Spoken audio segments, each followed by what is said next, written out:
Toronto. VK on the beat. Check.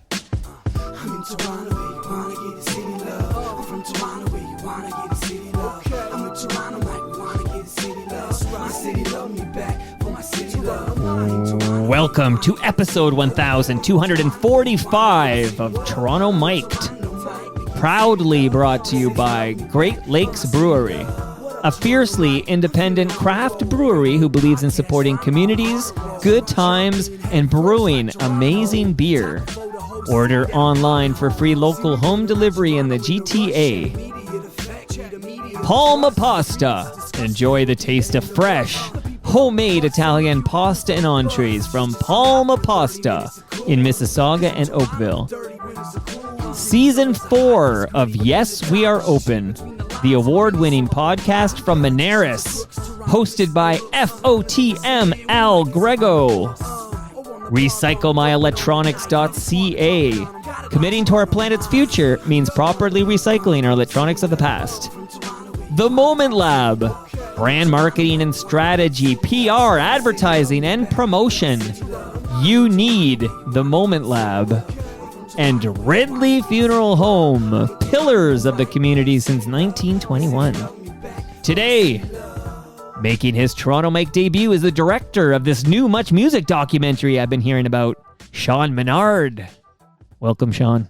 It's good to be here, Mike. Another stranger in your house. Another stranger in the night. I'm dedicating that Frank Sinatra song I was singing to the biggest Sinatra fan I know, Steve Paikin. And the reason I'm shouting out Steve Paikin right now is because you came in with a Ticats jacket. You're damn right. Oski Weeby. Okay, well, you, Paikin, who else? Damian Cox, Tom Wilson, Mike Grigotsky, all the great Hamiltonians. You guys love your Ticats there. You missed Rick Campanelli. Oh, yeah. Shout out to a good Hamilton boy. And shout out to Ridley Funeral Home. Brad Jones is a Hamilton boy. He's the funeral director at Ridley Funeral Home. So you're a Hamilton guy. I am. Born and raised. And when did you leave Hamilton for the big smoke here? Oh, man. Probably 15 years ago. I've been a Toronto local now. And why did you leave Hamilton? Why not just set up shop in Hamilton? Why come to Toronto? Oh man, you gotta take in the city. You gotta. This is where it is, as someone young and trying to get into the arts and specifically television and dropping off resumes and unable to get jobs for years and until you finally crack in. Well, listen, you're doing the reverse of what Ralph Benmergui did. Benmergui's a Toronto guy who now lives in Hamilton. But you're the Hamilton guy now living in Toronto. So welcome to Toronto Mic'd. Appreciate it. Your name has come up a few times lately. So I want to find out, who you are, and I want to find out what you did before 299 Queen Street West. And then I have 100 questions for you about 299 Queen Street West. But just for those who listen to all the Toronto Mic'd episodes, and you should, but there was an episode with Rick Campanelli, who you just name dropped, Rick the Temp.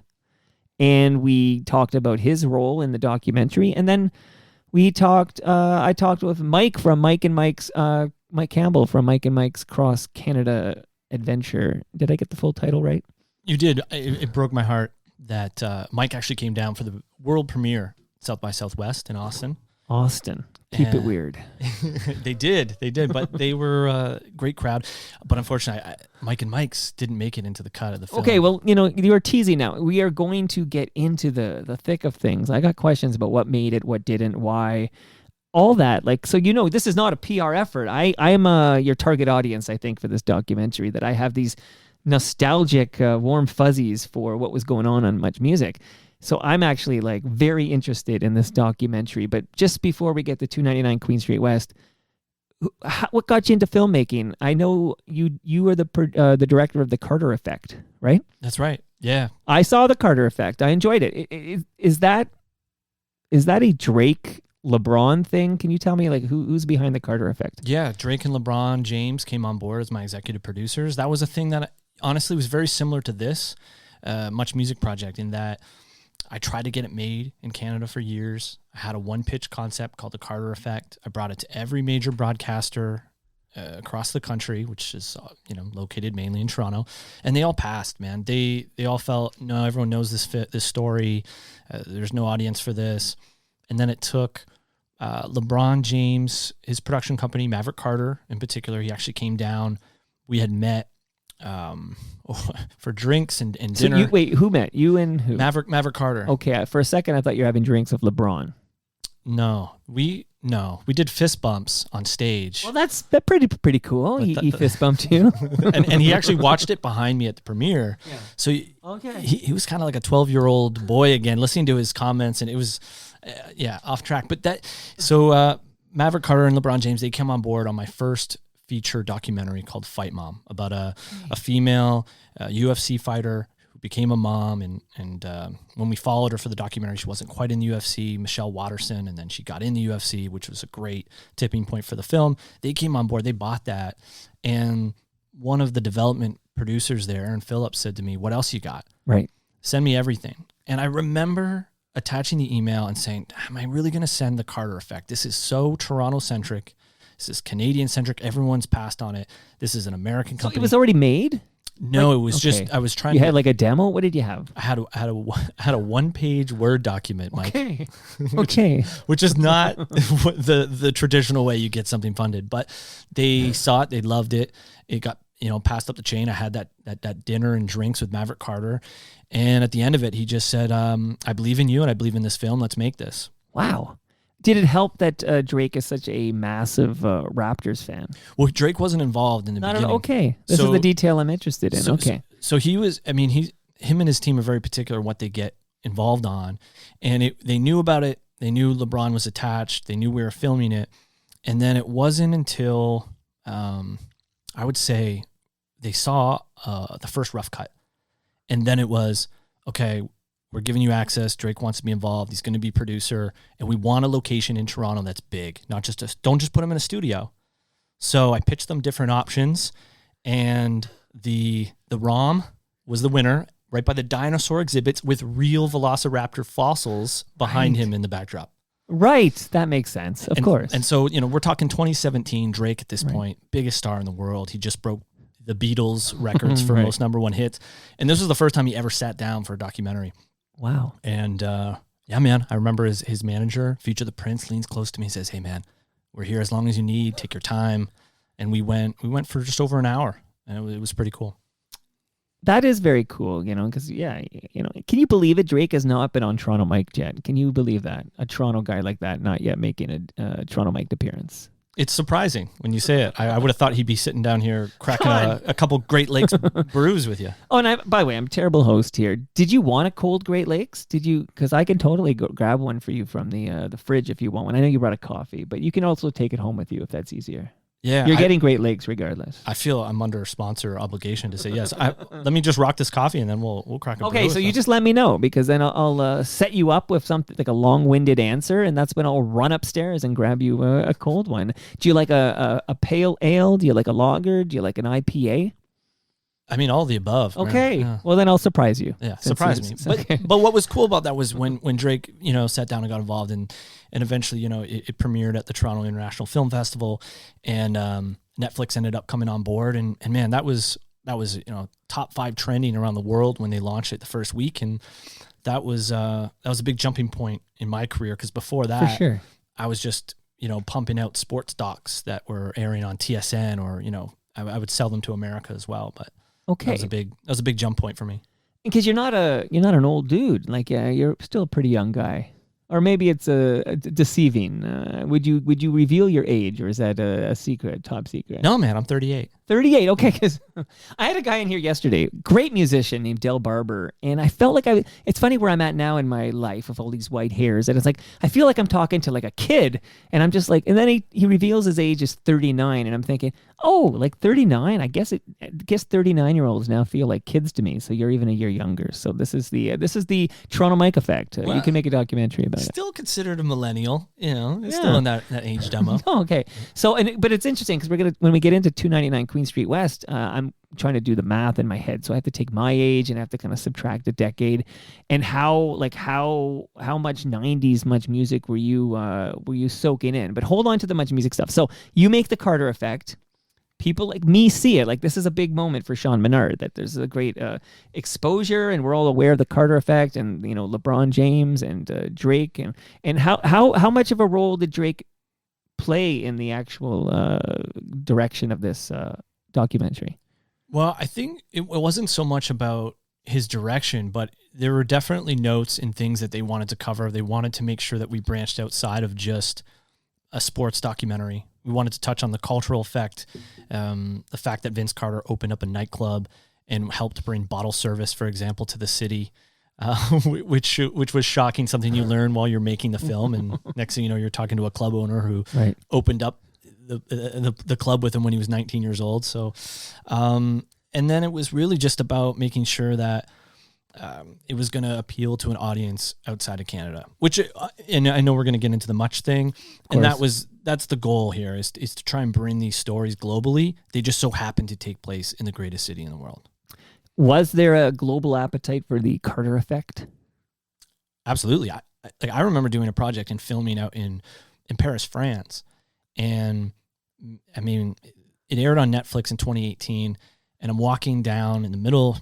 I'm in like a subdivision or something, and I see a dude in a purple 15 Dino jersey, and he can barely speak English, and I communicate to him that that's my film, and that's why he bought the jersey, and now we're getting a photo, and so that's a first-hand experience of that people were watching around the world, which is pretty cool. From Paris, Ontario to Paris, France, the Carter effect. Now, what made you want to make films? Like, was there a moment in your life where you're like, that's what I want to do, make films? Yeah, I mean, I was lucky in a sense of, I was raised, single mom predominantly, but my dad would come in on the weekends, and we'd go to Jumbo Video on the weekend, and he'd have legal satellite that we consume a lot of films, and then on Sundays he'd take me to a movie, and this is the greatest era personally, because not only are we renting movies predominantly from the 70s, but on the weekends, the movies that are coming out, I mean, we're in like 93 to 99, which is the 90s cinema was just incredible. Well, around the corner, it's behind the curtain there, is my Pulp Fiction poster that I bought in 94. Still my favorite movie of all time. Wow, so, we're hey, I think we're going to become friends. Well, more than that. Okay, so I mentioned your jacket, right? Oski, wee wee, Tig hats, rah, rah, rah. But you're also wearing a Pearl Jam t-shirt, my second favorite band of all time. Wow, well, and this is the greatest debut album named after Mookie Blaylock. Well, Mookie Blaylock was the name of the band, and then they named their album 10 because that was Mookie's number. But yeah, Pearl Jam. Love Pearl Jam. Seriously, I've seen. In fact, I gotta check this out because I do document everything. But I think Pearl Jam might be the band I've seen the most times in my life live. Actually. Wow. Yeah. Wow. Love that band. So you wear some, and then we're not done yet. Okay, so you got the tie. No offense, but I don't care for the Ticats. But you're from Hamilton, you come by that honestly. But I love Pearl Jam, and you're wearing a Blue Jays hat. I'm going Sunday. Love the Jays. Oh, this is a good time to be a Blue Jays fan, man. I want a documentary, if I may put in a request. Can you do a documentary on the Drive of '85? That's what the Toronto Star called the first ever AL East pennant that the Blue Jays won in 1985. And that's the team I fell in love with. And to this day, the Leafs are in Game 6 tomorrow night. I'm still my favorite Leaf team of all time is still the 93 team with Wendell Clark and Doug Gilmour. Like, that's still my team. Pat Burns behind the bench. But if you talk Blue Jays, and I mean, we won 2 World Series in the 90s, and I fucking loved every minute of that. But my Blue Jays team that makes me feel the warm fuzzies I would hopefully get when I watch 299 Queen Street West. I get the warm fuzzies when I think about my 1985 Toronto Blue Jays.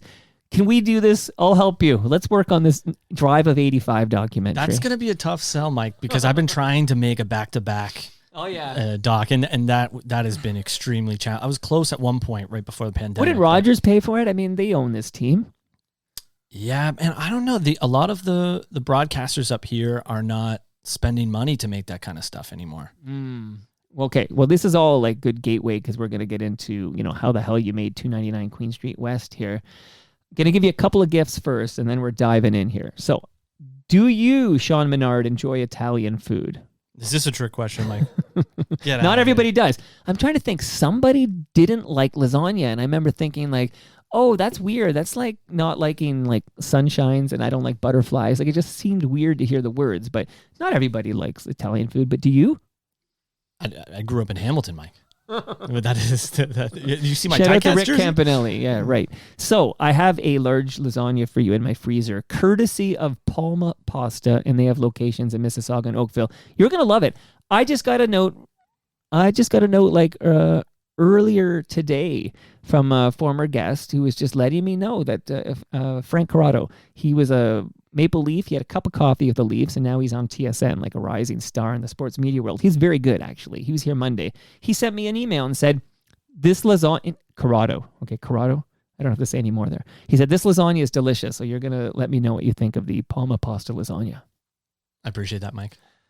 And I want to give you one more gift here before we talk about 299 Queen, and then I'll thank the rest of the sponsors later. But there is a wireless speaker for you, courtesy of Moneris, and it's going to sound great because you're going to listen to season 4 of Yes, We Are Open, which is an award-winning podcast from Moneris, hosted by FOTM Al Grego. I'm going to see Al Grego at TMLX 12 on May 11th at 6 p.m. If anyone wants to join us, all FOTMs are welcome to come to TMLX 12. Just send me an email, mike@torontomike.com, and I'll send you the map as to where we're collecting at 6 p.m. on the 11th of May. You can come out too, Sean. You'd love it. It's a great gathering. But this is about Yes, We Are Open, Season 4, now available. You got yourself a speaker, Sean. Traditionally, people bring gifts to other people when they go to Yeah, their where are my house. gifts, Sean? You bring anything? You got not even like I don't know. Is there any T-shirts for 299 Queen Street West, the documentary? Like Not any yet, swag? not yet, but there will be because we have a big event, our Canadian premiere, September 22nd, Roy Okay. Thompson Hall. Well, we're gonna definitely give information for how people can buy. Any tickets left? I'm sorry? Any tickets remaining? There are tickets still. Okay, we'll it's make 5 sure. months away, so we should. That's a big venue. Like I don't know how many seats. That sounds like a big venue. 2,600. It's the Wow. largest downtown venue. It's crazy. Premier event. So There's a lot of people coming out to see Steve Anthony, right? He's a big draw. He's a big draw. Wait till we get to this. We're almost there, guys, but I have Steve Anthony stories for you. Man, that guy's just high energy dude. Totally well. It's all that artificial sweetener that he's putting into his coffees. Like, I'm just saying, there's something there. Okay, so you got your Moneris speaker. You got everything. I'll shout out the rest of our friends later. Tell me what happens after the Carter Effect. Like, is 299 Queen Street West your next project following the Carter Effect? there was a couple other projects, but yeah, that was the one that I kind of keyed in on getting. What were the next. other projects? Like, anything interesting there? Yeah, I did a sneaker series. What else have I done in that time? I sold a pilot for a TV show that never got made. And then it was really just, honestly, this whole thing of getting into documentaries was about leading to making Hollywood films. That's always been the goal, but it's so difficult to crack in when you know nobody and you come from Hamilton. So what I recognized early on, and I'm very fortunate at the time I started coming up, was the rise of the ESPN 30 for 30. Right. Oh, I love those. Yeah. And my first job in the industry wasn't until I was about 26. And I remember going into the Score Network, and I asked them if they're hiring, and they said, no, but there's one position. We're having a national contest to find our next sportscaster. Wow. I said, well, what do you got to do for that? You just got to hand in a video. I was like, okay. So I make this pretty elaborate video. Yeah. And it ends up being on their website, featured as the perfect submission. And then so I end up getting auditions, and I end up making the final 5. So now all of a sudden I'm in a reality show. Is this the Jackie Redmond contest? Year before. That's Love okay. that reference. Jackie, Okay. so I ended up working at the Score Network for close to 3 years. Jackie actually sat behind me. Okay, because I remember her telling me her story about the similar story. But sorry to interrupt, but I was getting like flashbacks here. Keep going with this great story. Yeah, so I end up, I was there actually, one of my roommates on the show was Andrew Fung, who now, of course, has a show. Burbs. Something with the Burbs. What's it called? Running the Burbs. Running the Burbs. Yeah, he was very CBC. good on Kim's Convenience. He was great. Good buddy of mine now. So anyway, we end up not winning that competition. And then what ended up happening was I just took a meeting with their CEO, John Levy from Hamilton as well. And I said, listen, man, I will mop floors. I'll do whatever it takes. I just need a job in the industry. I just went through this reality show here and I didn't win. I don't care about being on air. I just want to make videos. Who won, by the way? Paul Brothers. I don't even know this name. Should I? I don't. You should have won, Sean. I feel like they missed out here, but please, you could have won a contest just like Rick Campanelli once won a contest. I know, that's so true. From Hamilton, he actually didn't win though. He was an original, and I learned this through the film. He didn't win the VJ search. He tried, and then he ended up winning the temp contest. But anyway, so from there it was just working. I eventually got a job as an intern. My first job was a production manager on Drafted season 2, which is Jackie Redmond's season. Right. And then I become a producer there. And the great part about working at the Score was it was similar to the early Much days, no union, Wild West. I'm editing. I could go fly somewhere, and on the way home on the plane, I've got my laptop, I'm cutting it, and it goes to air. Wow. So I got a lot of reps in storytelling in short formats, a lot of 5-minute pieces, and then working my way up to half-hour episodes. Is Tim and Sid there at the time? Tim and Sid are there, yeah, working with them. Actually did I did a promotion for their podcast, so I would do an animated show for them. And so what ended up happening was they ended up getting bought by Rogers. Yes. And so I get laid off. Right. And then I end up just venturing on my own. I make a documentary on the Canadian baseball team is heading down, the junior team, every year to the Dominican Republic, and they bring the best players down right before the draft. I did a documentary, I filmed that, and I sold it back to Sportsnet. Stay with me here, Mike. The same listening. company that just laid you off, right? And they aired that 21 times that summer, and I said, well, I guess this is my business model now. So I ended up Good doing for you, man. a few documentaries after that. And you're rolling your own, right? This is an independent effort. Like you run this, what do you got, your own digital company or whatever? Yeah, like it's a production company. I'm boutique, man, because I only usually do 1 or 2 projects a year. Okay, we're cut from the same cloth, man. You just have better hair, right? Well, I have good hair. You have different good hair. You've got the Otto good hair. Remember this? The Otto show? Is this from The Simpsons? Yeah. I was looking for like a Bo Bichette flow, but I'll take it. But it's a good hair you've got. People can see it in the photo that we share with this episode.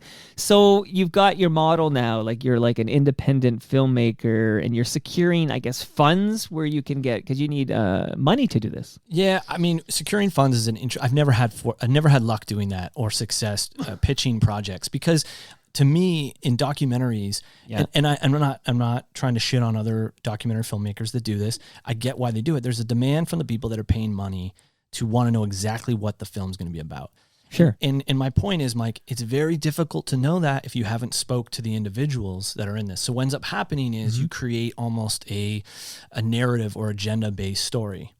And so I've never had much luck in saying, hey, this is exactly what this film's going to be, but I'm going to learn, I'm going to sit down, I'm going to be very curious and go wherever the story kind of takes me.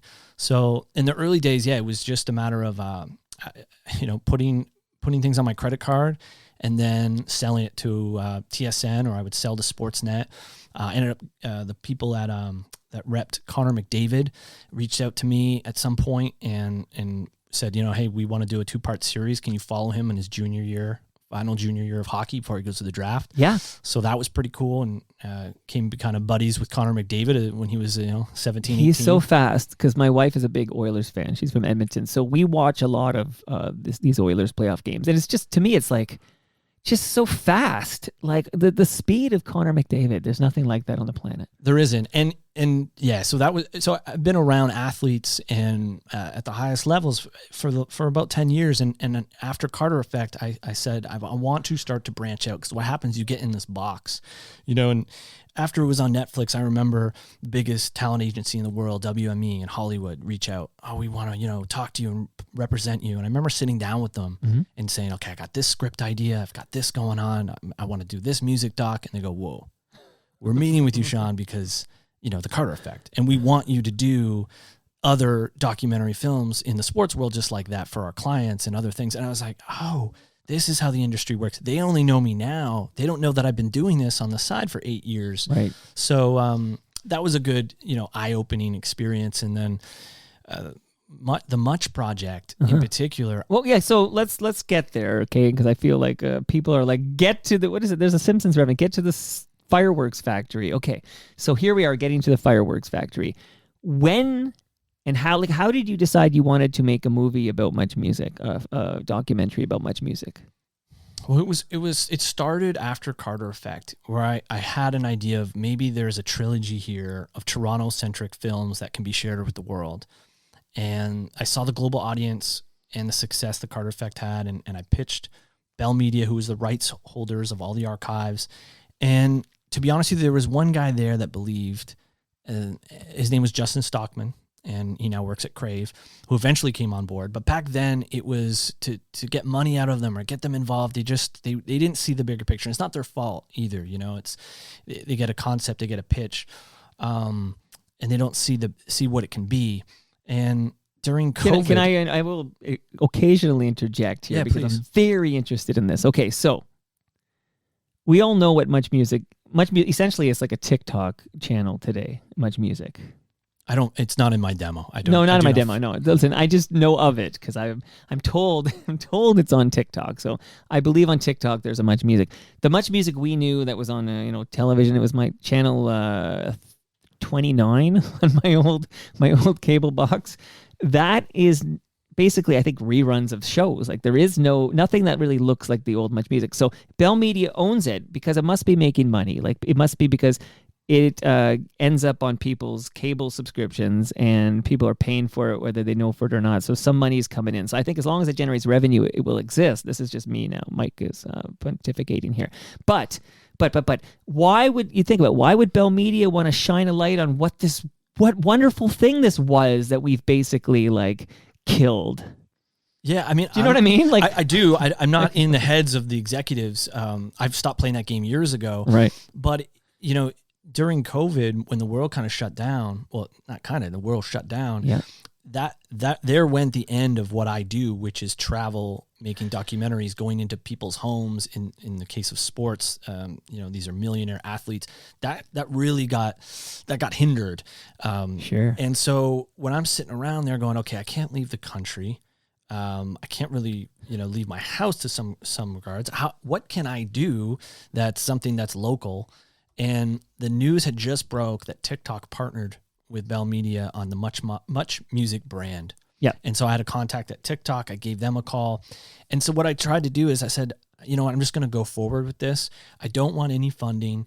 I don't want any input outside of what I'm able to do here. I want to make this free of any sort of corporatization or agenda-based film of trying to... You don't want to make a PR film. I'm not promoting this thing to be on TikTok at the end of the day. What I'm trying to do is just capture this period of time that took place in this golden era, which to me, MuchMusic launched in '84, but to me, if MuchMusic was an athlete or an artist, its wheelhouse to me is '88 to '96. Okay.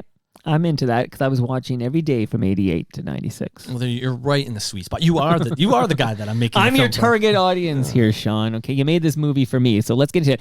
And I'll save it later. I have to shout out an FOTM Hall of Famer who I've been chatting with lately about this documentary. Okay, so we'll chat him out later. But I need to know Bell Media's role in this. Like, does Bell Media, they give you, in fact, one of the questions I got came from, coincidentally, somebody named Carter. I don't think it's Vince Carter, but Carter says, how much access did Sean have of the archives and how much was off limits from Bell? So be very explicit here, Mr. Menard. What did you have access to that Bell Media owns and controls? And was there anything you didn't have access to? And then I want more detail in terms of like, does Bell Media have any kind of editorial privilege where they can ask something get removed, or did they have any final say on the final product? Talk to me. Okay, we'll get right into the minutia, right into the weeds here. I live in the weeds, man. I love the weeds. You can get all that high level crap anywhere, but you come here for the weeds. Let's go, brother. So what I did was I kind of picked 5 VJs that I'm going to reach out to first. Okay. And one of them in particular was Erica M. Mm-hmm. I actually wasn't that familiar with Erica before doing this project. She was not my era of MuchMusic. But upon watching her clips on YouTube and understanding her legacy as being, really truly the first female VJ. Number 2 technically, but the first big prominent one. Absolutely. And absolutely. So Erica and I had a great phone call that turned into we ended up meeting for a couple beers at a pub. And 3 hours later, she says, okay, what do you need? I want to be on board. So I brought her on as a consulting producer. And so that helped give a lot of the legitimacy to what I'm doing. And keep in mind, Belle's not involved. They're not putting in money at this point. So okay, I'm with you. So you got Erica M's on board, and right now Bell Media is not in cahoots here yet. I'm updating them. I'm letting them know I'm moving forward with this project, and I'll let you know. Hey, if you don't, I have a question. It's not so many questions. Which is a big do you have risk. a couple hours? I have a lot of questions. Can you do a documentary on MuchMusic with footage without their consent? Yes and no. You can if you were using fair use and you're grabbing clips off YouTube, but to me, that's not a film worth making. You want access to it all, man, and you want the highest quality, and you want stuff that just don't exist, that you can't find anywhere on the internet. So, and we'll get into your boy, our boy, I would say, Ed Conroy at Retro Ontario. The first ever FOTM Hall of Famer, Ed Conroy. What is FOTM, by the way? Friend of Toronto Mike. Sean, you're now in FOTM. Yes, and by the way, I'll be annoying as fuck, because when you say a name like Erica M, I will probably point out Eric is also an FOTM. Although it was during COVID and we did it via Zoom. And Erica, if you're listening, you got to get yourself into the basement here. It's way better in person. These episodes are way better in person. Well, she's just a magnetic energy, energetic character. So, and human being. So you'll have I can see why you would offer that. Lots of Erica M chatter in that Mike Campbell episode I did earlier this week. So back to where we were, I end up starting to do some of the interviews. And Mike, I'll tell you this in my career. We'll use the Carter Effect as an example. Sure. In the Carter Effect, I probably interviewed close to 40 people. And I would say about 8 or 9 didn't make the cut in the film. And that was horrible to let people know, hey, this is premiering at the Princess of Wales Theatre in Toronto, right before a Matt Damon film. Right. And by the way, thanks for sitting down and spilling your heart, but you didn't make the cut. And honestly, it's difficult, but it's also not, because when you're sitting down editing, you have to think of the audience. And if something's just not vibing, you got to make. So on this particular project, I wanted to start very small, and I wanted to make sure everyone I reach out to, or everyone that's sitting down for the interview, I want to start building the edit and make sure, because there's so many VJs and there's so many characters. And what I didn't want this film to be was having MTV, for example, had put out a film where they were interviewing. It was all about MTV and its origins, and they had all the executives, and they had a lot of former. Still current rock artists, but they were all saying variations of the same thing. Right. So, so to me, I said, this film needs to be from the individuals that gave the information. If the idea is to make a film, and this is the goal, is to bring people back to what it was like to have that experience. And I'm not going to time travel. I'm not going to timestamp it. I'm not going to have someone that's sitting down that's a writer for name the pop culture outlet, and they're explaining to you why this was so impactful. I want the viewer to take that in and have that experience and leave room for them to come to that organically. So it starts with Erica. So we've got Erica's on board.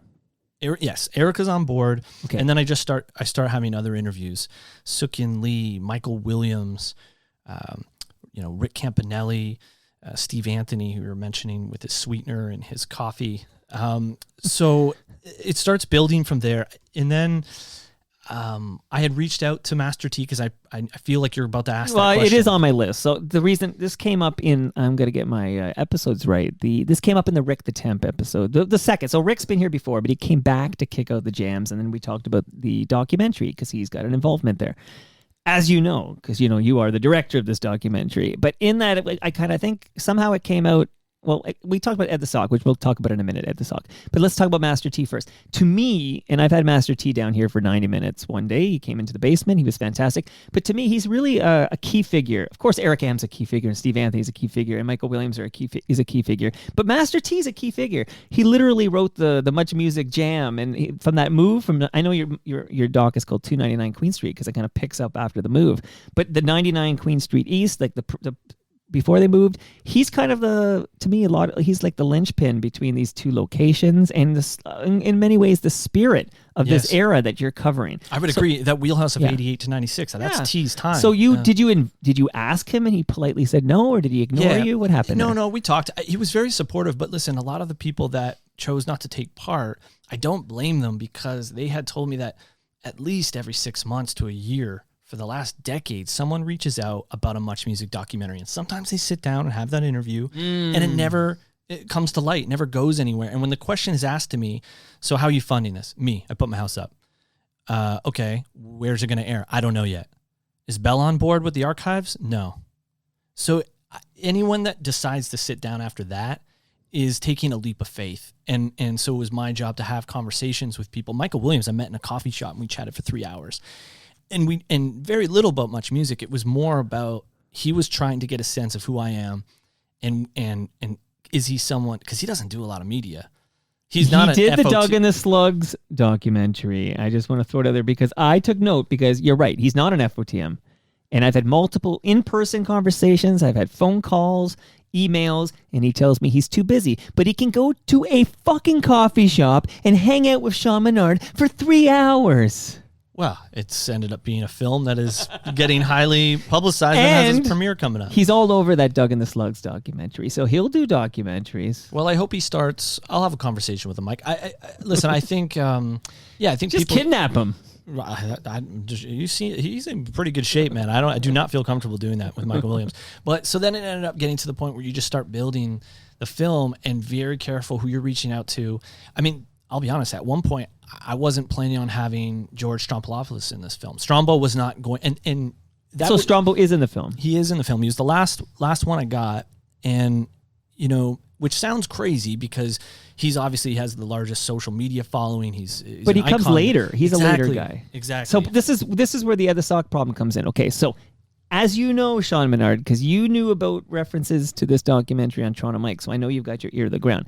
Ed the Sock has been very vocal on social media against this doc, in that I feel twice now I've had Steve Kersner over, once in the guise of Ed the Sock, once with his wife, Red, Leanna Kay, I think we call her Red. Anyway, I think it stems from the fact he's not involved in this project. Was Ed the Sock invited? No, Ed the Sock wasn't invited. And that's a decision where you just have to say to yourself, what's the bigger story that I'm also telling? Listen, I got nothing but love and respect for Ed and Steven.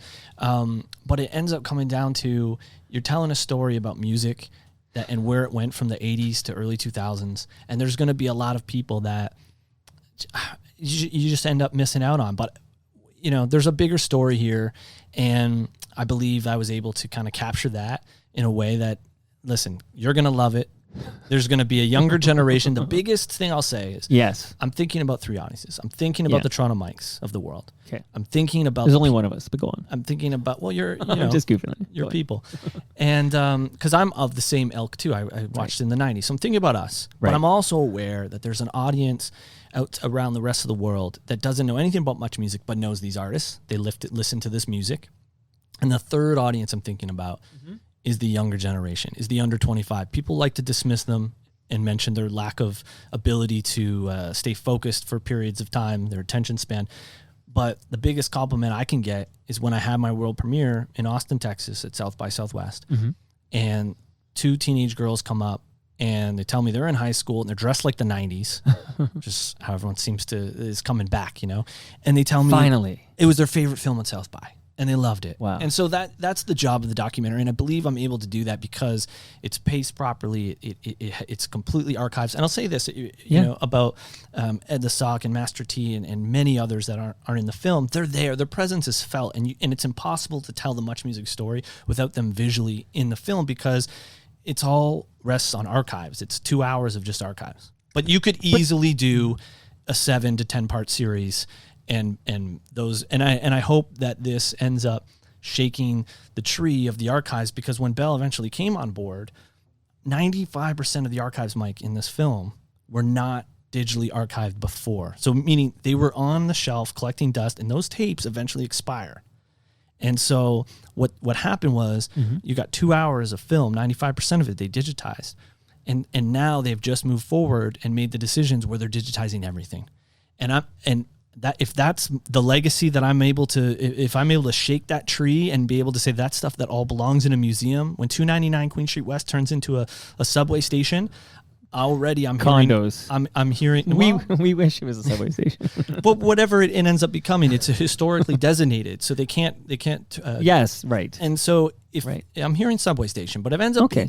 being subway station, it's going to have that little museum of that little, however large in scope, but it's going to have an outlet of what this used to be. And that's This the is where important thing. Speaker's Corner was. Yeah, I can see it now. Okay, by the way, on this note of you could do a 7 to 10 episode series. Mike Campbell guest on Tuesday. What a week it's been, everybody. Frank Corrado, Mike Campbell, Del Barber, and now Sean Menard.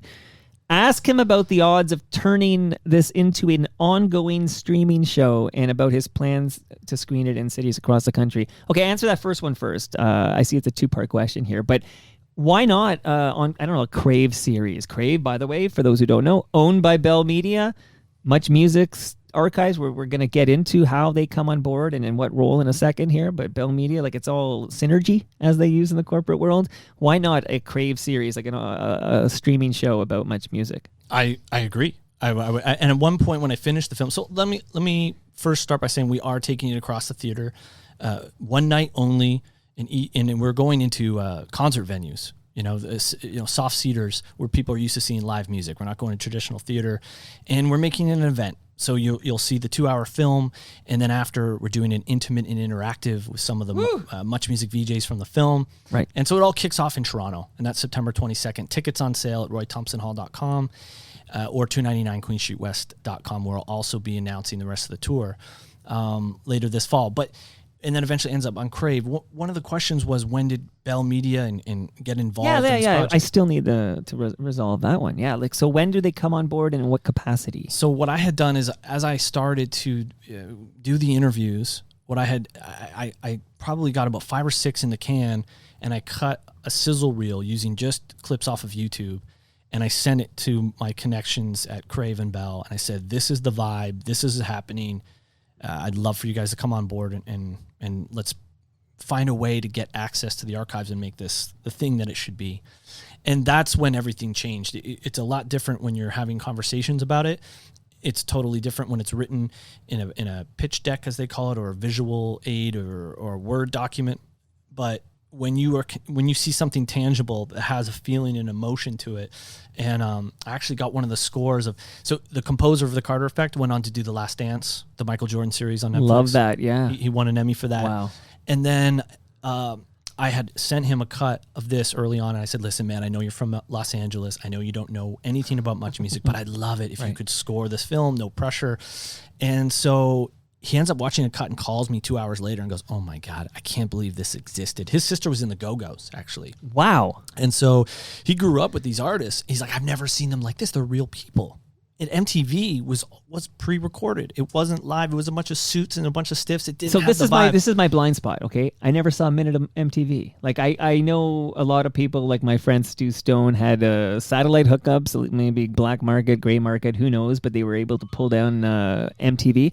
I never had this opportunity, so I only know Much. I don't know what was stolen from MTV. I don't know what they ripped off from MTV. I don't know what was better than MTV. All I know is I watched MuchMusic. Well, I joined that as well, but through this project I learned a lot more. But they very much were aware of MuchMusic, watching MuchMusic. It talks about it in the film, and they eventually moved their studios in the late '90s to Times Square in New York as a complete, rip-off to, or homage, whatever you want to say, and having their live show and trying to bring the audience on board. Homage, not fromage. So when they ended up coming on board, Bell Media, and opening the archives, and to answer the question, I had full access. It was, working in conjunction with their incredible librarians there. Live in the basement of the 290. It looks like a record shop down there. It looks like you're going to. I want the High documentary Fidelity. about this. Like, did you film your access? I feel you go into this. It's almost like you're in the Vatican archives or something. Well, you would hear rumors, and I would speak to VJs where they say, a lot of this footage doesn't exist. It's been thrown into dumpsters, and they didn't preserve it. And that was the myth that was going around. And I had learned, and I used some inside information to find out that that's not true. It's just they just didn't catalog, although it's cataloged, but it's not digital. If you remember, I'll say this, remember Ghostbusters? Of course. Library with the cards and the ooze and they're flying around. That's what the archives, that's how they're cataloged right now. They're not even moved over digitally yet because the resources and to want to do that is quite expensive, which is now happening. So let's celebrate that for. So wait a minute. So they just said, hey, like I'm trying to like understand. So they just said, hey, here's our have access to our archives for your doc. Did they have was there also, is this part of a bundle of some kind of like a financial stake or some kind of editorial privilege? Well, they real talk. They put in an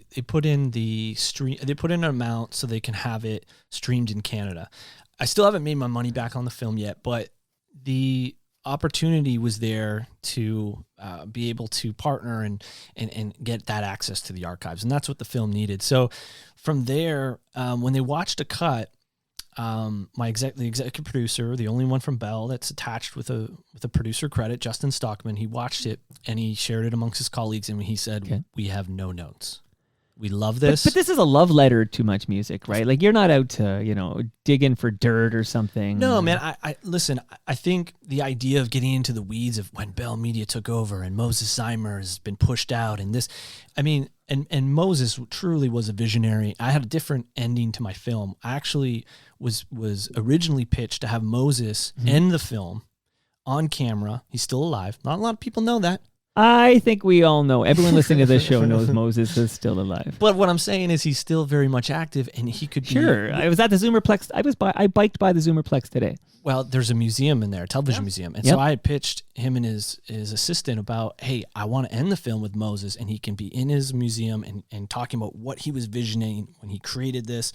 And they were on board. Moses had asked, he just wanted to see a cut.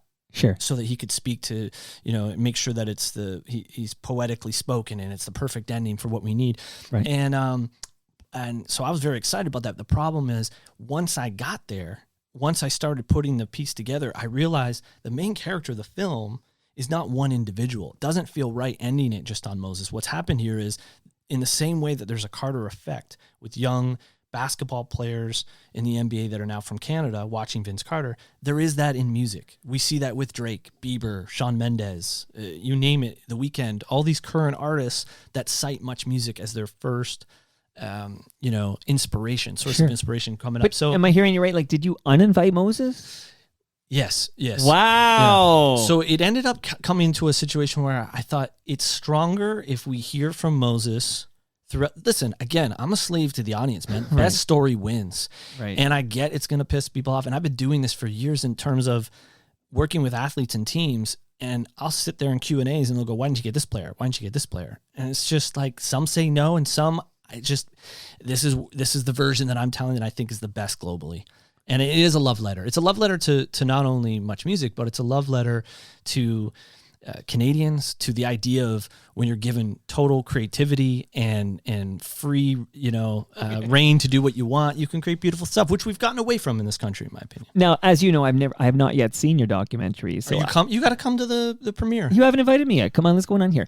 I want to be there because I want to review it on this show. I want to talk. Like I can't speak with any authority on whether this thing is good. I think it's good because somebody I know and trust told me it's good, so I believe it to be good. But I need to see it with my own eyes to determine if it's good. It's wild to me that there was no room in this doc. Forget Ed the Sock. There's no room for Moses in this document. No, Moses is in the doc. So, but it's archival footage, right? Correct. So that's right. That's different. What I wanted to do was I felt that the strongest way to have Moses in the film is to have it from the viewpoint of what it was like when you watched MuchMusic. So if you remember when you watched MuchMusic, you would hear about Moses.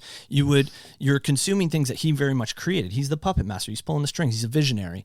And people talk about that in this film, but you never really hear from Moses. And it felt like by the time I got to the end, hearing Moses talk about how great he is isn't going to be as strong as getting it from other people.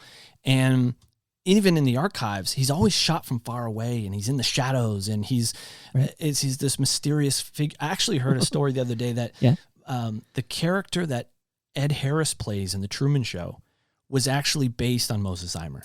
I could see that. I could Right? see that. Yeah, I could That see blew that. my mind when I heard, well, that makes a lot of sense. He created this living, breathing organism, which was $2.99, and he took away. Strombo has this great, and I have a lot of respect for him because I told him, like, dude, you're probably going to be like less than 5 minutes in this film.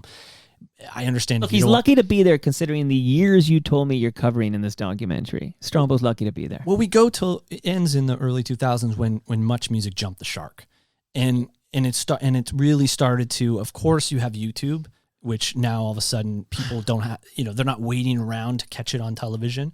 And also you're having marketing, having programming decisions. Back in the day, it was Strombo, even he was on the tail end of this. If he wanted to have the punk show, he could do whatever he wanted. And once you take that licensing away from these early influencers, that's when the programming really shifts and you don't have that same type of vibe that you were having before. So, I'll say this. Yeah. Strombo told me that most television studios around the world, they have a huge fence and they keep the studio out. Don't see the wizard behind the curtain. Right. But Moses was ahead of the game, and he created an environment where we're going to embrace the space, and we're going to have the work office included with the studio, and there's no barrier. And then we're going to bring the audience in, and we're going to have this incredible building where we bring the windows up, and we bring the people in, and they're a part of it. And you see it now where he was 20, 30 years ago, and that's the experience you're going to get. You could have someone saying what I'm repeating in the film. That's not going to be as strong as when you're watching it through the archives and you recognize, wow, this is what major networks like CNN are even copying now with huge budgets. So as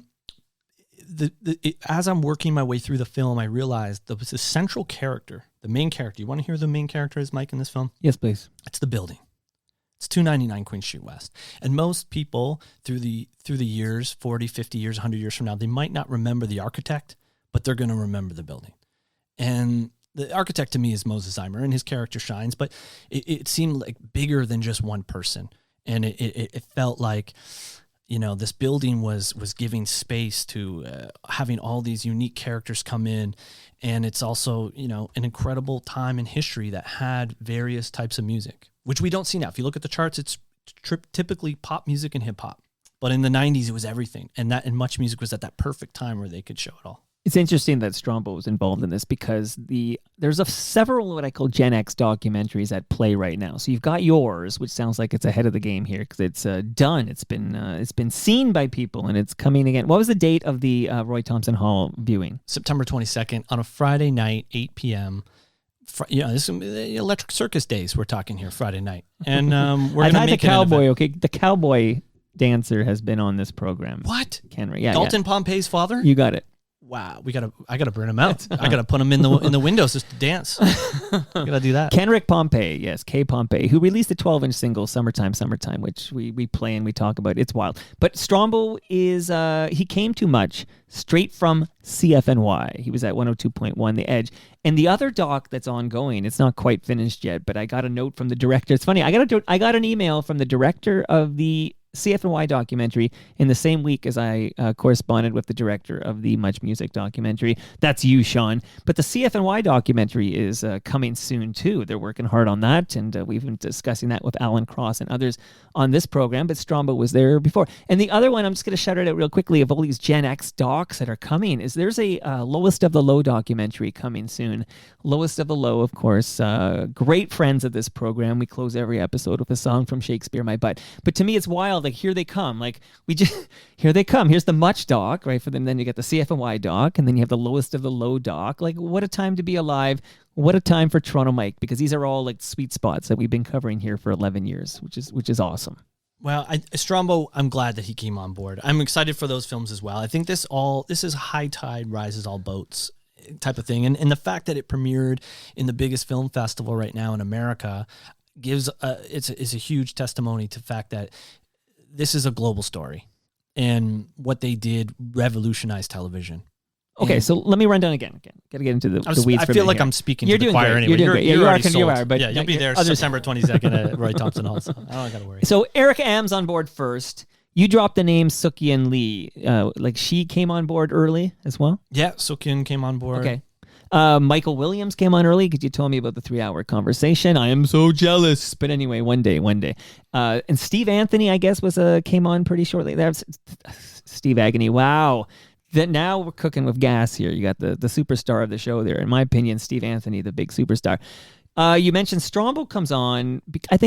I'm guessing because he's such a high profile guy. Like he might be next to I don't know, J.D. Roberts, who was of course an era before you're covering. But we all know what happened with J.D. Roberts. But Strombo, what a massive figure to come out of 299 Queen Street West. Well, Strombo in many ways was a throwback to the original VJs. So, and he'd grown up watching the new music. So it was a perfect way. I remember seeing a cut before Strombo's in the film and then watching it after with my producer and just commenting, wow, this is such a better film, especially towards the end, because he really ties it together. Oh, he's very good. And is a full circle moment. And he's an FOTM, everybody. Okay. As is Steve Anthony and Erica M. Okay, so Master T said no thank you. Pretty much that's where we're going with that. Yeah. So Master T was invited but said no thank you. Ed the Sock, not invited. Moses, uninvited. I kind of like those 3 different styles of not making it. Is there anyone else who you wanted on board that came on board, or anybody that you wanted that turned you down? You're looking for the gossip, eh, Mike? Well, it's not gossip, okay? Because it's about a movie. I'm not asking who's sleeping with the secretary or whatever. That's gossip, okay? I don't even know, man. I just looked at it as I have. Well, if you don't know, who does? I have 10 VJs that decided that. Did you want Monica Diol? Monica Diol's in it. She was one that I talked to early on as well, and we had a great conversation, and she believed in me enough to sit down and share her story, which is incredible in the film. So. Okay, so here now, maybe I'll just throw a few names at you real quick. How about Ziggy Lawrence? Did Ziggy participate? No. Or maybe I'm trying to be respectful of the fact that you didn't, I'm guessing Christopher Ward's not there because you don't want to cover he's super early. Like him and J.D. Roberts are your first 2 VJs. Yeah, but I would say if you're the names that you're dropping in, I think what you're really looking for potentially is more of a, oral history of MuchMusic, which if the perfect read is Christopher Ward's This Is Live book. Yeah, got around the corner. It's a great pairing after the film if you really want to dig deeper because he's got them all. And it's just in a 2-hour film, Mike, it's just not enough runtime to get to them. Okay, all. fair enough. No, fair enough. And you've got this footage. Let's talk about Ed Conroy for a minute here then, because Ed comes on the show regularly.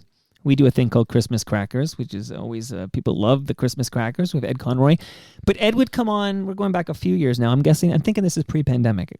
He was working with Joel Goldberg on a MuchMusic documentary. Like we would get kind of updates, and he was having some frustrations with Bell Media. Needless to say, this never materialized. I'm wondering, do you have any insight into like why that collapsed and why yours succeeded? And more specific, is it Ed just said, hey, here's my archive of MuchMusic if you want to just grab footage? Like, is that what he did? Because it sounds like he's all on board with this doc. Yeah, so, and Joel Goldberg was interviewed for the film as well. So I didn't know those guys were cooking that up until I was far along in the process. But what happened was, I didn't even know the connection between Ed Conroy and Joel Goldberg until my archive producer was providing early things that we were referencing. Hey, can we get this? Can we get this from the archives? And I kept seeing Retro Ontario's watermark on all this stuff. Yeah, right, of course. I said, who is this? Who's finding all this incredible footage? And so that led me to just messaging Ed, Retro. Hey, Retro, who are you? What do you do? Let's jump on a call. You should have listened to his Toronto Mike debut. You would have got the 101 on Ed Conroy. But he would be. Archives. I think he's a big fan. He calls himself a nostalgia merchant. He's honestly there is truth to some footage that was thrown out in the dumpster. Season 1, Electric Circus. It only lives in on Ed's hard drive. Well, no, but it's in compilations. Is the only reason, the way that Bell has it. But he got tipped off and he went into the dumpster and grabbed all this stuff. Ed Conroy, and when I start doing more press closer to the September 22nd premiere, one night only in Toronto, tickets now on sale at roythompsonhall.com, Ed will be with me on some of these because honestly, that guy, and I remember asking him, Ed, why do you preserve all this stuff? You don't get paid for it. And he was like, it got to a point where he said, if it's not me, then who? Because he felt eventually it's going to get forgotten. And that's the synergy that him and I shared, is that this Much Music doc that I've been trying to make for 6 years, that many other people have been trying to make for years, and it's just not getting through. I very much came to that same moment. If I don't put up the money to make this, if I don't, refinance my home to get the production started, then who's going to do it? And listen, maybe this is that's the beautiful thing about film. You have 20 different filmmakers, you're going to have 20 different films. All I'm trying to do is create the best possible thing that gets represented around the world, where people are proud that they were a part of it, that they watched it, they consumed it, learned about it, finding out about new artists again, all that kind of great stuff. That's did you license any music in this? Like, for example, like if you're going to show, because I know you're going to show footage of, Erica M talking to Kurt Cobain, for example. And I haven't seen the doc yet, but I would imagine there's a scene of that, right? Like, would you, license Come As You Are or something? I'm curious about how the music works. Yeah, you have some wiggle room under the fair use guidelines to documentary filmmakers. You can use, 10 or 15 seconds if it lines up to what you're doing for educational purposes in the film. There's ways to work around it, but some, are acoustic performances that you just have to say to yourself, okay, I got to pay money for this because this is incredible. And the stuff that exists on YouTube is just not of the same quality. I give total props to the sound engineers at MuchMusic and the camera operators. I mean, this stuff looks very unique and incredible, and it sounds great. So we had to lean into that. It's but you're paying for this thing, right? Like, that must make you sweat a little. Like, I've heard stories of big budget things like The Simpsons, and like, their plan was to use this music by the Beatles or whatever, and then they realized what the price would be to play like the masters of that, and it's like, maybe we'll just do like a sound alike. Yeah, I don't know. There's a ton of music. There's a ton of music videos. Again, I gotta see this fucking thing. I gotta wait till September. You do, and it's worth the wait. How come Ed got to see it? Why? Where's mine? What's going on? I'm not sure. None of Ed's the DJs seen it, right? Is Ed Conroy? I mean, by the way, no. Has Ed Conroy seen this movie? Of course, because he came on board as an archive supervisor. You didn't know you'd be hit with all these hard hits. Sean, I can tell you're sweating over there. You're on the hot seat here. I am interrogating you over your beautiful love letter to MuchMusic, 299 Queen Street West. I appreciate it. But you're doing a great job. It is a bit of a hot seat in here, man. I thought it was going to be more of a love letter interview. I didn't know there was a investigative journalism going on. It's the Fifth Estate. Okay, one more tough question and then a little softer. But the big tough question is, I want to know if this gentleman was invited to participate in. Okay, one more name here. Only because this came up in the... I think this came up in the Mike Campbell episode. Mike, serious question. Yeah. Does it matter who's invited and who's not, or does it matter that this thing got made? To me, it's important now that I know Master T was invited and he politely turned you down. To me, I feel better knowing he was invited. Interesting. You know what I mean? Because there's certain figures. I don't think you need to invite. I don't think you need to have everybody who's a VJ. It's where's Kim Clark Champness? Like, I'm not going to figure out over every. I love Kim Clark Champness, by the way. Is he part of the documentary? Was he asked? He's an FOTM. I took him out to dinner, me and Kim, and he eventually said no for dessert. Right. No, but the one name, and then again, it just doesn't matter. You can't have everybody, but there are certain, like, what I call like pillars of, like, I feel like you had to have Steve Anthony, and you got Steve Anthony. And I'm interested to know whether Terry David Mulligan was invited to be a part of this documentary. He wasn't. And honestly, it's a damn shame. And I'm upset at the filmmaker for doing that, for making that choice. Because you're being sarcastic. No, I'm not. You're the filmmaker. Well, yeah, there you go. But through the footage in the archives, I wasn't that familiar with him. I came to him in the 90s. He was a little bit of the older generation of VJs. Oh, yeah. He's an OG. He's a MuchMusic OG. It seems as though he had gray hair right from the time, and he doesn't fit the. He was older than everybody else. Rest of the VJs, and it starts to clash with the narrative that you're telling of these young VJs with no experience, and then you start to go down. He was good rocking tonight, so he was very experienced. And you end up saying to yourself again, it's the three audiences, man. It's like, I know you guys are going to be upset. I know part of my childhood is going to be upset because it's not, this person's not in it, this person's not in it. But again, to people that don't know the story, no one in America is going to be asking about where certain people are. but the beautiful part is you could jump on YouTube and start to learn more about it, and you start to discover these people. And I'll say this is like, obviously having no personal interviews with Master T, it hurts it.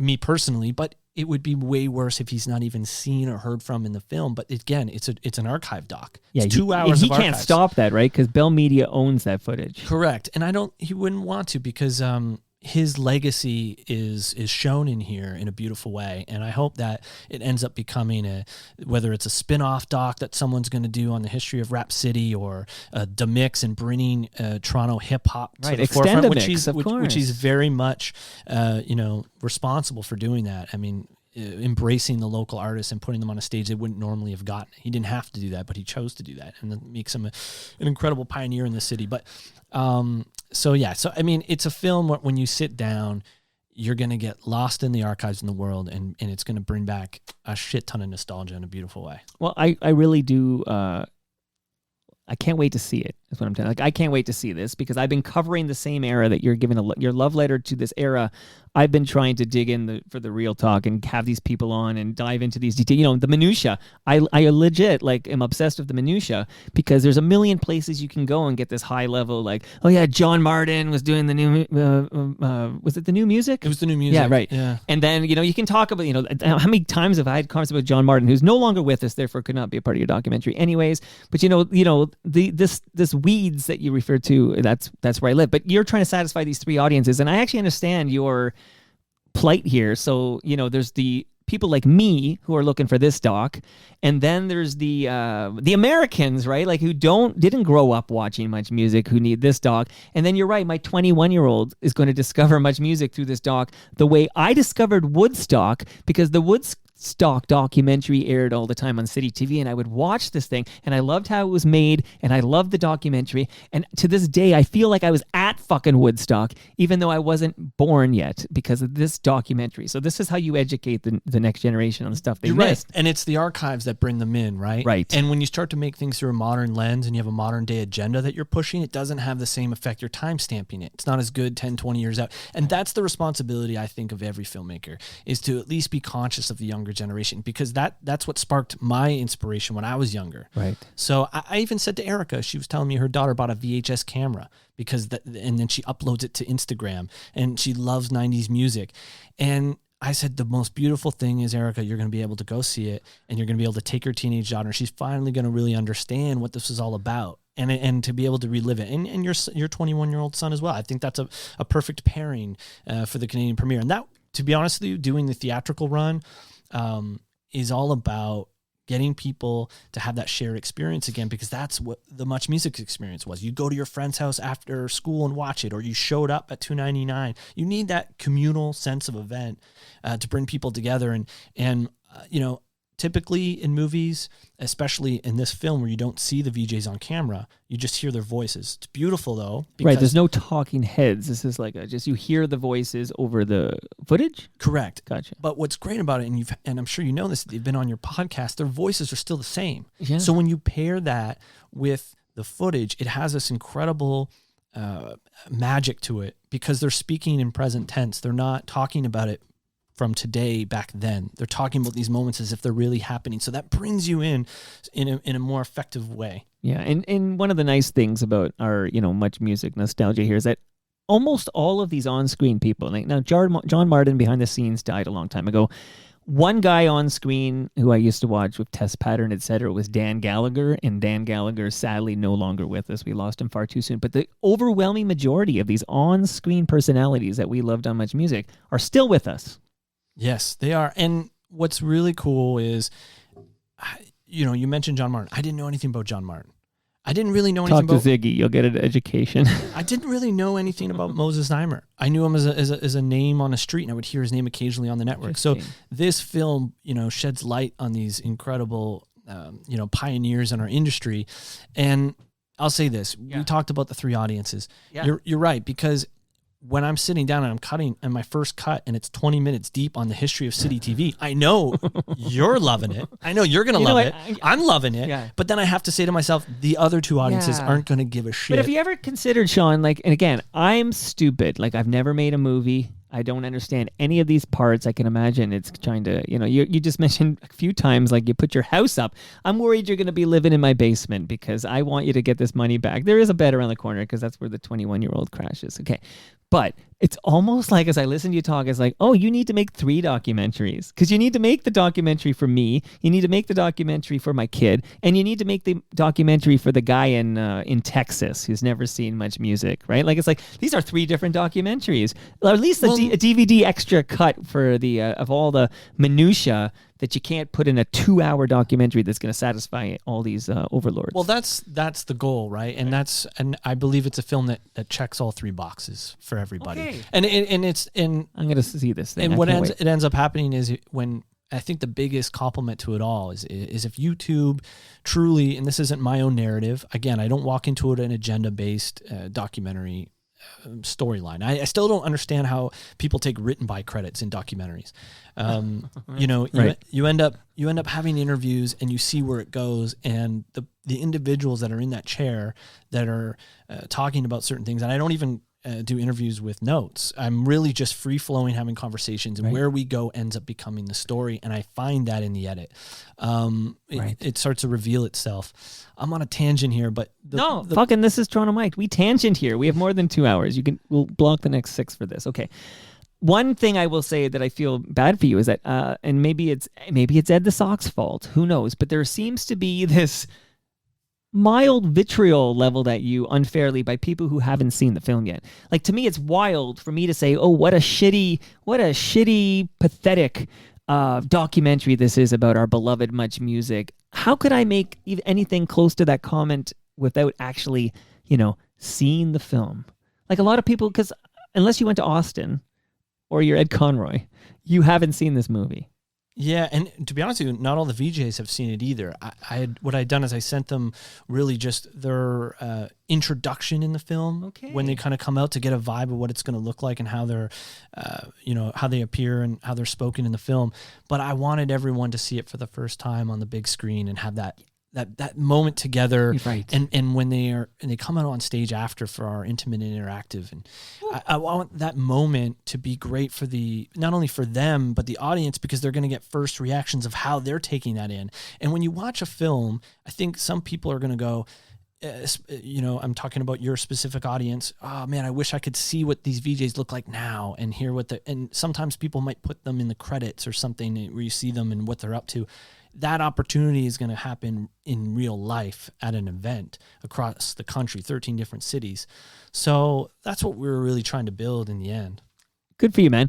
Bill Welichka, was he invited? He was. Bill, I just talked to Bill. He actually has a book coming out. He said that our interview had brought him to certain places and sparked memories he hadn't thought about in years.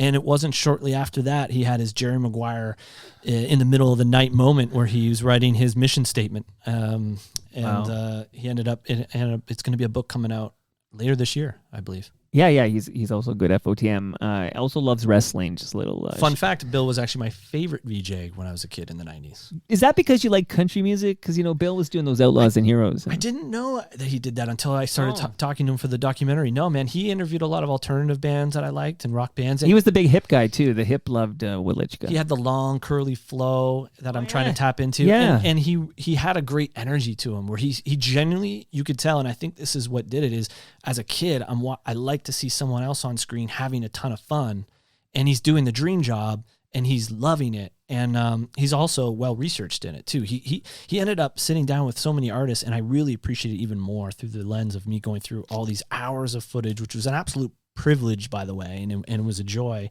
more than any project I've ever worked on.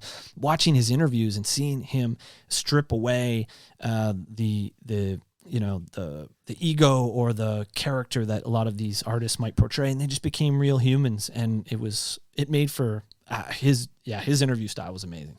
He's a good egg. Hey, you mentioned the This Is Live by Christopher Ward, which is a great companion piece to the 299 Queen Street West documentary. Everybody's going to see it at Roy Thompson Hall. But did you dig up the footage of Beastie Boys and Erica M? Did you? Because that's referenced quite a bit in the book, and maybe this is before that sweet spot that you were focusing on, because I guess this is about mid-'80s or whatever. But did you dig that footage up in the archives? Beastie Boys footage is in it. If you're gonna start getting me name everyone that's No, in no. the No. In fact, here, let me do a little detour here and just tell you, like, now that Sean Menard, now you did the Carter Effect, you've done 299 Queen Street West, you're making a big name for yourself. Now you're an FOTM, you're on Toronto Mics, you're really, you're here now. You need the Moment Lab. They specialize in public relations. They have a team of experienced professionals who know how to craft stories that resonate with your audience and generate positive media coverage. So whether you're launching a new documentary or building your reputation or managing a crisis, they've got you covered. I'm happy to introduce anybody and everybody to Matt and Jared at the Moment Lab, and you can learn more about how you can achieve your public relations goals. Can they help me sell tickets to events across the country for the MuchMusic documentary? Absolutely. Hook me up. Absolutely. Matt and Jared, happy to hook you up. And want to shout out recyclemyelectronics.ca because I'm sure you have like an old VCR that doesn't work, or you got an old iPhone in a drawer somewhere. You don't throw that stuff in the garbage because there's dangerous chemicals that is bad for Mother Earth. You go to recyclemyelectronics.ca and you can find out a location near you where you can safely drop that tech off, and it will be disposed of responsibly, carefully. I almost broke into some Gord Downey. Get Rod Cooter to say my eulogy. You know what's really cool about that, actually, is every time Tragically Hip appears on screen in this film at the world premiere in Austin, Texas, South by Southwest, there were applause by the Canadians in the crowd. Yeah, there's a great energy I just kept thinking to myself, wow, it's like this here. I can't wait to feel that when I'm bringing it back to the Canadian audiences. And that day again at Roy Thompson Hall. September 22nd. September 22nd, and there's tickets still available. So what is the website we go to buy tickets to this MuchMusic documentary premiere? You can go to 299queenstreetwest.com, or you can go to roythompsonhall.com. Wow, that's classy, Roy Thompson Hall. Good for you, man. What's next for you? When you make back your money so you don't lose your house, what is the next project you want to tackle? Oh, man. And why is it an Uncle Bobby documentary? Because I would love an Uncle Bobby documentary, and you're only 38 years old. You're like, Mike, who the fuck is Uncle Bobby? Well, do you have another hour? We'll talk about it. Anyway, I'm throwing that out there, but what do you have on your mind? I don't know, man. My main focus is trying to make my money back on this film, to be honest with you, which has become a full-time job here, just selling tickets and planning these events. But you need Gen X to come out. I do, man, and bring their teenagers out because they'll love it too. But I want to educate them. But I want to at some point do a trilogy of Toronto love letters, because that's what this film really is. I sneak in so many references to Skydome, to shots of the TTC in the background. There'd be a great companion drinking game eventually when this thing's streaming on Crave. Every time you see a TTC in the background fly by, but it's really a love letter to the greatest city in the world. And if I can do number 3, and I've got a few ideas, and so hopefully that there's enough of an audience for this film, and it allows me to have that ability to do that. Well, Priestley beat you to the Ballard doc, but I think you could do a better job maybe, so there might be an opportunity there for maybe Crave wants a good Ballard doc by Sean Menard. Thinking out loud for you, buddy. Thank you for bringing on FOTM Hall of Famer Ed Conroy. I'm glad he's part of this. That also makes me feel good, and he's told me it's a great doc, so I trust Ed. So he called it the mic drop. He called it the mic. After this, there's no reason to do any more, at least films. But I think hopefully the mic gets picked back up for a series. Maybe, who knows? I would love it. I get Crave because that's where I get my HBO shows. So all the best. Next to this dog, all the best TV seems to come out of HBO. I get it on Crave. Love it. Watching Succession, watching a lot of good stuff on HBO. Sean, great to meet you, buddy. This was fantastic. Likewise. Thanks for all the damn gifts and the hospitality. And I'll take you up on that bed offer if the film doesn't make its money back. And that brings us to the end of our 1,245th show. You can follow me on Twitter. I'm at Toronto Mike. How can we follow you, Sean Menard? Is it Twitter, Instagram? Where can we go to follow you? Instagram at Sean Menard. And Sean, by the way, Sean. That's the right way to spell Sean, if you ask Named me. after Sean Connery, the greatest Bond. Whoa! Yes, you should. Sean Connery, the greatest Bond. You can follow me I already told you how to follow me. I'm still Toronto Mike, but you can follow Great Lakes Brewery, our Great Lakes beer. Palma Pasta's at Palma Pasta. Sean, I got your lasagna. Don't worry. Moneris is at Moneris. Enjoy that wireless speaker. Recycle My Electronics are at EPRA_Canada. The Moment Lab are at The Moment Lab. And Ridley Funeral Home. Before I forget, you got it in your hand right now. That is a measuring tape courtesy of Ridley Funeral Home. You never know when you have to measure something, Sean. We're taking care of you, buddy. Appreciate it. Thanks, Mike. See you all next week when my special guest is Alan. Speaking of Scots, Alan Frew from Glass Tiger drops by the TMDS studio. That's on Monday. I can't wait. Glass Tiger's in the film, too. Is Platinum Blonde in the film? I know, I'm just picking on all the 80s bands that I used to see on MuchMusic. Corey Hart, does he make an appearance? Oh, Corey Hart makes an appearance. Oh, my God. Okay. Corey Hart, future FOTM. Alan Frew, FOTM as of Monday. See you all then. But I wonder who, yeah, I wonder who. Maybe the one who doesn't realize there's 1,000 shades of gray. 'Cause I know that's true, yes I do. I know it's true, yeah. I know it's true. How about you? How they're picking up trash and they're putting down roads. And they're brokering stocks, the class struggle explodes. And I'll play this guitar just the best that I can. Well, maybe I'm not and maybe I am. Who gives a damn, because everything is coming up rosy and green. Yeah, the wind is cold, but the smell of snow warms me today. And your smile is fine, and it's just like mine, and it won't go away. 'Cause everything is rosy and gray. Well, I've kissed you in France, and I've kissed you in Spain. And I've kissed you in places I better not name.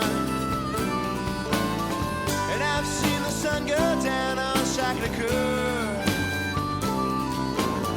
But I